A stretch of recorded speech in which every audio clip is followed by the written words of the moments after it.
Darei início, então, ao primeiro bloco de processos, chamando a julgamento o agravo regimental no habeas corpus 837.678, e é um voto vista.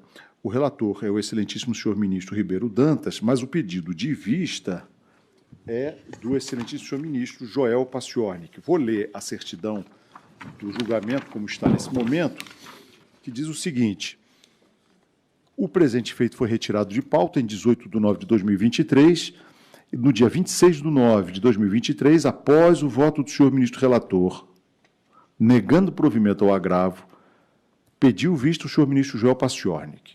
Indago o senhor ministro Paccioni se está em condições de proferir o voto. Sim, sim. Então, se Vossa Excelência, então, tem a palavra para o seu voto. Muito obrigado. Boa tarde, presidente, eminentes colegas, senhora subprocuradora, senhores advogados, servidores.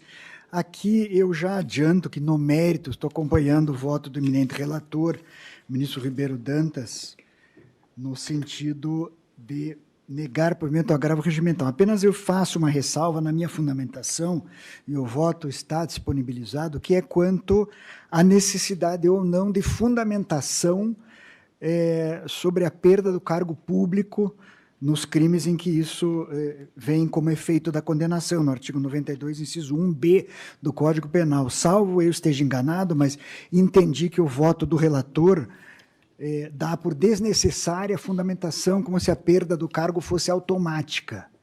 E é nisso só que eu estou divergindo, trago precedentes, sustentando a posição de que a perda do cargo, como efeito da condenação, ela exige fundamentação, não simplesmente a condenação ter sido acima de 4 anos. Essa é a divergência. Só não há muitos precedentes aqui da Corte, mas eu trouxe alguns aqui, onde se sustenta essa tese da necessidade de fundamentação para a aplicação do efeito da condenação, perda do cargo público.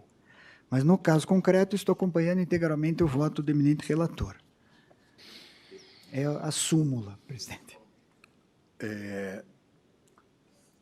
Eu vou acompanhar, pedindo vênia, estou acompanhando, evidentemente, o voto e entendo que a perda do cargo é consectário da condenação nesses casos em que a pena foi aplicada acima dos 4 anos. Então, quanto à fundamentação, estou pedindo vênia ao eminente ministro Joel e acompanhando o relator.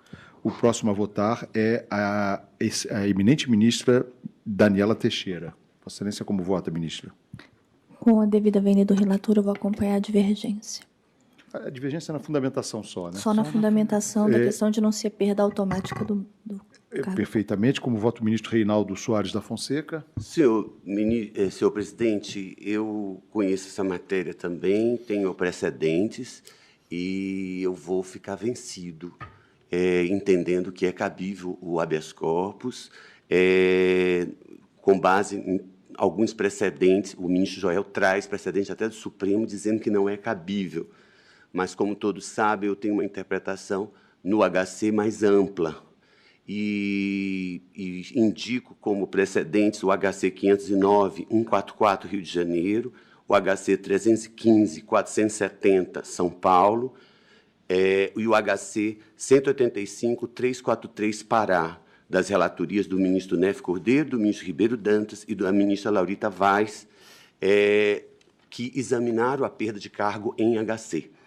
Né? E, portanto, até o ministro Joel também, nos seus precedentes citados, cita o HC 767-912 de sua relatoria, que também houve a discussão sobre a perda de função pública. E o precedente do ministro Joel é de junho de 2023.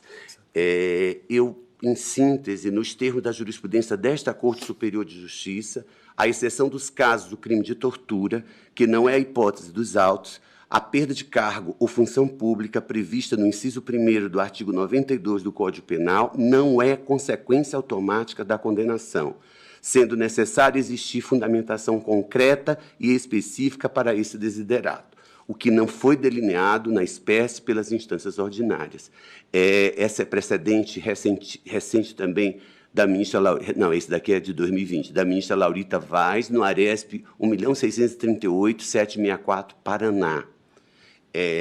Cito também precedente da terceira sessão da minha relatoria no ERESP 1.571.320 Alagoas, em que disse, no item 2, no sentido de que não há efeito automático da perda do cargo, a não ser no crime de tortura.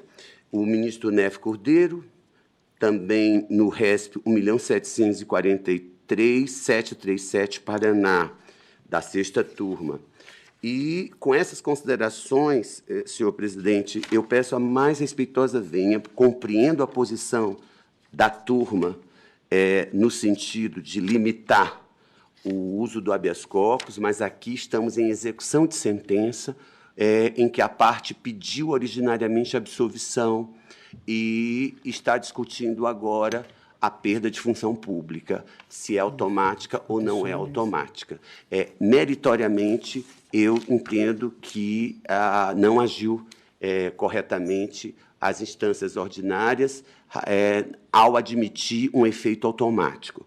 E a discussão fica na esteira da interpretação do ministro Joel Ilan Pacioni, que está corretíssima, com base em precedentes, que ele indica do Supremo, do ministro Toffoli, do ministro Nunes Marques, de que o habeas corpus não é a via adequada para o exame da perda de cargo. Mas como esta Corte também tem precedentes, e o Supremo também tem, examinando a perda de cargo na via do habeas corpus como um efeito reflexo, evidentemente, eu fico vencido e vou ficar vencido na esteira do precedente do ministro convocado Celso Limonge, no HC 180.981, Goiás, em que Sua Excelência, de ofício, expediu a ordem, estendendo aos demais corréus, a fim de cassar a sentença no ponto referente aos efeitos previstos no artigo 92.1b do Código Penal e determinar que o juízo proceda como entender de direito, sempre com a devida fundamentação, reexaminando a questão da perda do cargo público. Como o pedido diz respeito à nulidade, eu não conheço do HC na esteira da jurisprudência, mas concedo a ordem de ofício para decretar a nulidade da sentença no ponto específico da perda de cargo, determinando que haja o novo pronunciamento a respeito do tema, com a devida fundamentação e na esteira dos precedentes que acabei de citar. Bem. Bom, eu acho que a decisão unânime é no sentido do desprovimento do agravo regimental, né? Então, deixa eu ver, proclamar aqui.